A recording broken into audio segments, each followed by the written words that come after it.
sum it up, recurrent neural networks has some kind of memory because it takes the output from the previous one to the next one, has its limits if the distance between now and before is too great, or I don't know if it's always like that, or if the complexity is too high.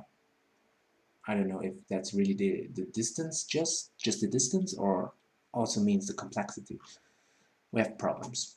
LSTM works with these problems, so RNN structure, LSTM structure, RNN structure, so each one of these green things are neural networks, just has a layer.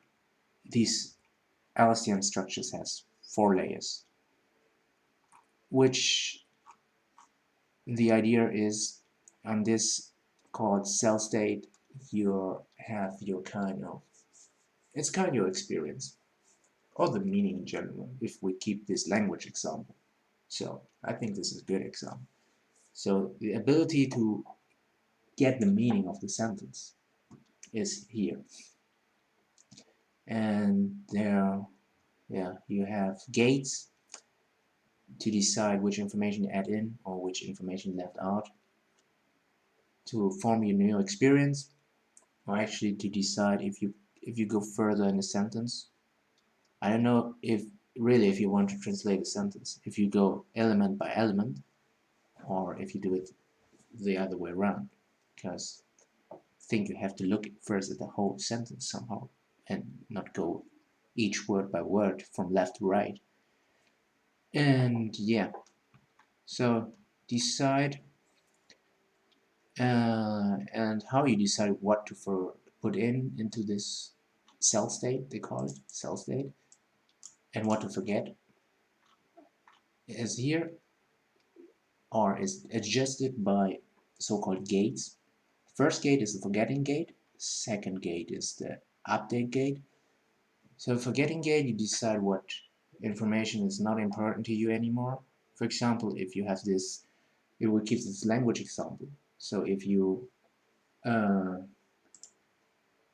have a new sentence and you have a new subject, this subject is more relevant now, and the gender of the old subject is not relevant now because we don't need this subject anymore, so we don't need this gender of this subject for further understanding or further conjugation, or not conjugation but the other thing. I don't know, if you use an adjective you need the gender for specific languages, not English. But yeah, so with this information you decide what to forget. In this case, the gender, you have to forget the gender of the old subject, and also decide what to update. So based on the new input, you have a new input and a new word, for example, and this is a new subject, and you decide, okay, I have a new subject. The network decides I need the gender. Boom. Input your update your your experience thing here, or for getting the whole meaning, you have to update, you need information of the gender of the new input element, which is the new subject, which is the new word. And yeah, actually this thing here, you use the old state, do this multiplication stuff, and you get, boom, your new CT, your new cell state. And based on this cell state, you go to different layers again, and I don't know actually how that works, but actually you get a new output. So transform your CT, your cell state, to something like an output. I guess, I hope I explained it right, and that I hope I don't mix up things. Here, 10 layer, I'll go to sigmoid gate. Yeah, it's so right. I still don't get what the sigmoid gate here actually does. Yeah, okay. Maybe again how strong this the actual information and the previous information goes into consideration of the current cell state.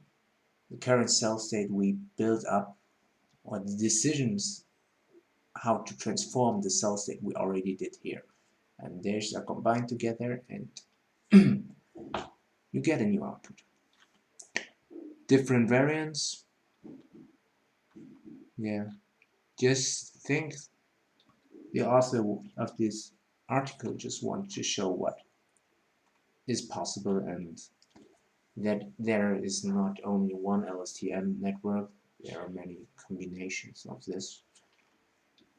And yeah, they are still a very interesting research topic.